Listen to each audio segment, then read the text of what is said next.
তুমি অনুমতি দাও জামাই দাদা, ও একবার গুরুজির পায়ের ধুলো নিয়ে আসুক। শ্যামা যখন গুরুজিকে এত মানে, তখন ওকে অনুমতি দেওয়া উচিত। বাবা এত সহজে শ্যামাকে হরিনাম শুনতে যাওয়ার পারমিশন দিয়ে দিলেন কি করে?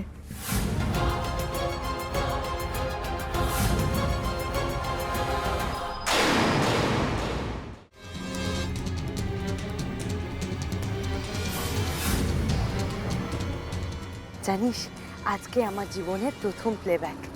শ্যামা, তোকে দারুণ করে গাইতে হবে।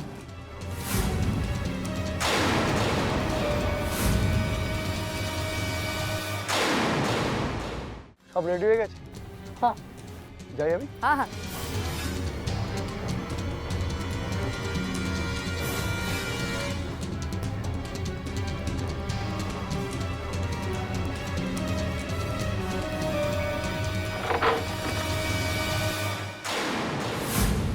মনের পাখি বলে আকাশ ঘন নীল, কোথাও বাধা নাহি তার। খাঁচার পাখি বলে খাঁচাটি পরিপাটি, কেমনে ঢাকা চারিধার। মনের পাখি বলে আপনা ছাড়ি দাও মেঘের। বলছিলাম আপনার শরীর কেমন এখন? আমি এখন অনেকটাই ভালো আছি ছোট কর্তা।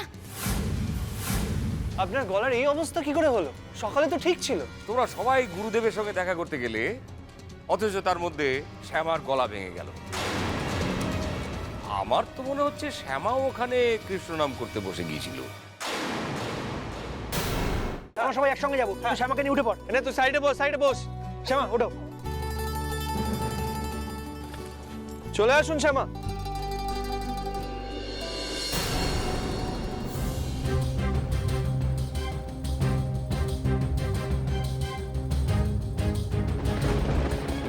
শ্যামা আপনি কোথায় যাচ্ছেন? আসুন না, একসঙ্গে ছবি তুলবো আমরা। না না ছোট কর্তা, আপনারা তুলুন না। আপনি না আসলে কিন্তু আমরা ছবি তুলবো না। আমার কি মনে হচ্ছে বলতো, সত্যি সত্যি নিখিল ওই গাঁয়া মেয়েটার প্রেমে পড়েছে।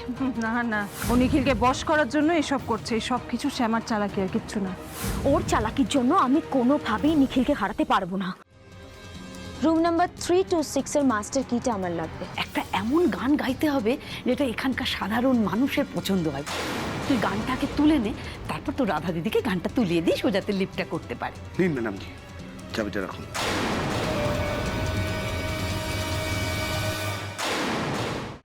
এই শ্যামা, দেখো না তোমার বর আমাকে কি সুন্দর সুন্দর গিফট দিয়েছে। এই দেখো, তোমার জন্য কিনবে নিশ্চয়ই। এটা আপনার জন্য। একসঙ্গে বুঝি দুজনকে উপহার দেওয়া যায়। কাল কিন্তু সকাল সকাল ওঠা, প্যালেসের উদ্বোধন আছে। ছোট বৌমা, তুমি রেডি থেকো। ওই ফিতে কেটে প্যালেসের উদ্বোধন তোমাকেই করতে হবে। এবার কি হবে শ্যামা? তুমি যে সব দিক দিয়ে ফেসে যাবে। একদিকে তো নিখিলকে হারাবেই, অন্যদিকে প্যালেসের ইনঅগারেশন অশুভ হওয়ার দোষে সবাই যে তোমাকে এই কথা শোনাবে। আপনি এই ঘরে ঢুকলেন কি করে? আপনার কাছে তো আমার ঘরের চাবি নেই। দেখেছি রূপসাগরে মনের মানুষ কাঁচা সোনা, তারে ধরে ধরে মনে করে ধরতে গেলে মার পেলেম না। পুরোহিত মশাই, বলছি যে নিয়ম মতন সব নিয়ে এসছেন তো জিনিসপত্র, যা যা লাগবে? হ্যাঁ মা, সব ঠিকই এনেছি। এ কাজে ভুল করলে তো আমাদের চলে না। আচ্ছা ঠিক আছে।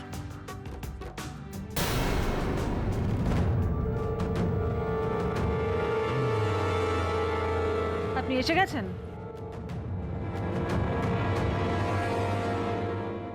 আপনি আমাকে ডেকেছিলেন?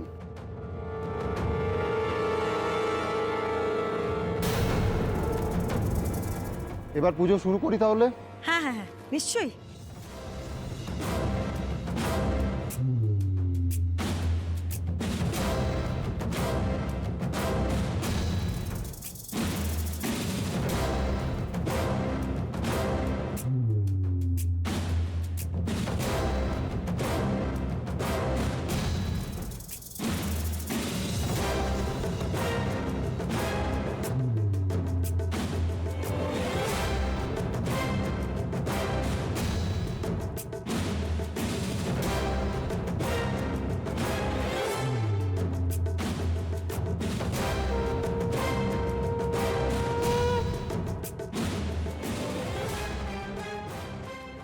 নিন, পুজো সম্পন্ন হয়েছে। পুরোহিত মশাই, এবার তাহলে উদ্বোধনটা হোক। নিশ্চয়ই। শ্যামা, এদিকে এসো। পুরোহিত মশাই, এ হচ্ছে আমার ছোট বৌমা, উদ্বোধনটা ওই করবে। এই মেয়ে উদ্বোধন করবে? না না, অসম্ভব। এই মেয়েকে দিয়ে কোনোভাবেই উদ্বোধন করানো যাবে না।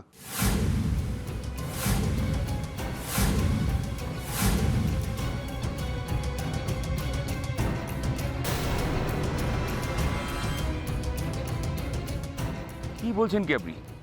কেন উদ্বোধন করতে পারবে না ছোট বৌমা? কারণ এটাই আমাদের নিয়ম। নিয়ম? এসব কি নিয়ম আপনাদের? আমাদের নিয়ম অনুযায়ী আজকের দিনে কোনো কালো মেয়েকে দিয়ে উদ্বোধন করানো যাবে না।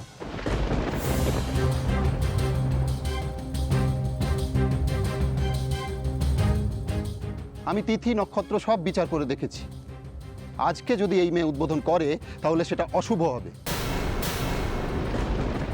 কি আবল তাবল বলছেন আপনি? যা খুশি তাই বলে যাচ্ছেন। আচ্ছা, নিজের মনে মনে সব নিয়ম বানাচ্ছেন নাকি? আমি নিয়ম বানানোর কে? সব তো তারই সৃষ্টি। এই কালো মেয়েকে দিয়ে আজ আমি কিছুতেই উদ্বোধন করাতে পারবো না। তাতে ফল ভালো হবে না, তাতে আমার পাপ হবে।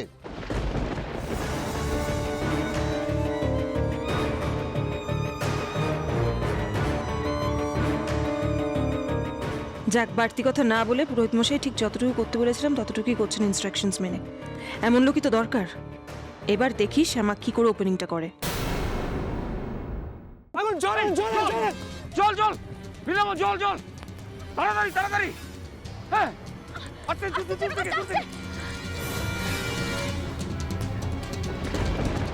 এখানে আগুন কে লাগিয়েছে? মা, পুরোহিত মশাই বারবার তখন বললেন শ্যামাকে তো উদ্বোধন না করাতে। আমার তখন মনে হচ্ছে সত্যি বোধহয় শ্যামা অশুভ। তোমরা ডোনারের কোনো সন্ধান পেলে? না স্যার, আমরা তো অপেক্ষা করে আছি, কিন্তু কেউ এখনো পর্যন্ত ফোন করেনি। ওর নাম হচ্ছে মনীষা দত্তগুপ্ত। ও রিয়াকে কিডনি দিতে চায়। তুমি এত সকাল সকাল বেরিয়ে গেছো ড্যাড, এদিকে কি হয়েছে সেটা শুনেছো? কেন, কি হয়েছে? ওই সাক্ষ্য সেন আমার কিডনির ডোনার নিয়ে এসে উপস্থিত হয়েছে। হোয়াট? কোন মাকে খুঁজছিস? তারা মাকে গো, সে যে জলে আছে। জলে স্থলে সব জায়গাতেই তো ঈশ্বর আছেন রে। শুনবি কিভাবে খুঁজি আমরা? সকলি তোমারি ইচ্ছা, ইচ্ছাময় তারা তুমি। আমায় ক্ষমা করে দাও। ক্ষমা করবো কেন?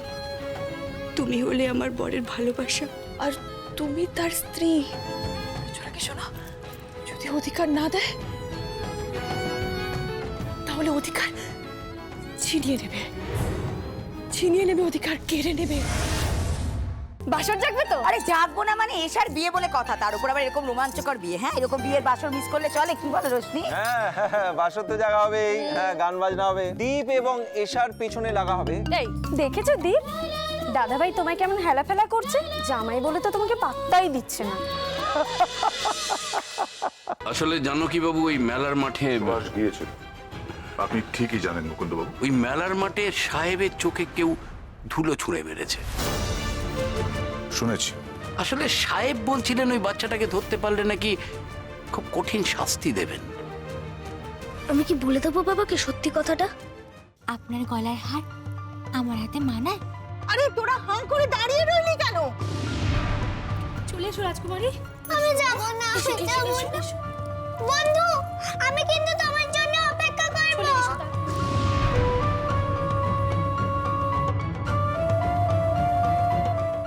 আমায় ক্ষমা করে দাও। ক্ষমা করবো কেন? তুমি হলে আমার বরের ভালোবাসা, আর তুমি তার স্ত্রী। চোরাকে শোনো, যদি অধিকার না দেয় তাহলে অধিকার ছিনিয়ে নেবে, অধিকার কেড়ে নেবে। আপনি লাই দেবেন না? আপনি জানেন না কে? আমি জানি মানুষ কখনো খারাপ হয় না, তার কাজ খারাপ বা ভালো হয়। আর কতদিন এমন খারাপ পথে থাকবে বলো তো? মানুষের কষ্টের ধন নোট করবে আর কতদিন? নবে পাপ, পাপে মৃত্যু।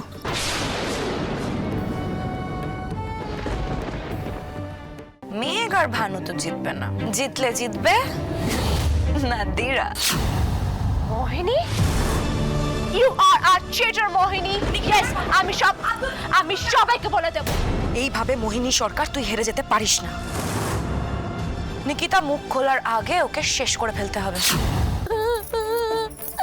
তাড়াতাড়ি করো না। এই তো জজের পা, তাড়াতাড়ি করো।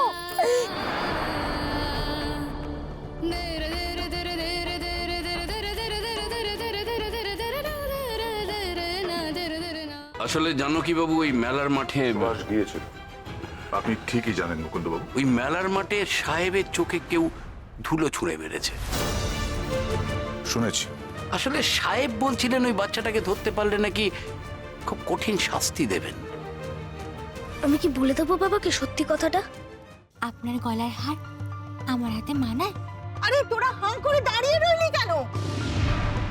চলে এসো রাজকুমারী। আমি যাব না, আমি যাব না। বন্ধ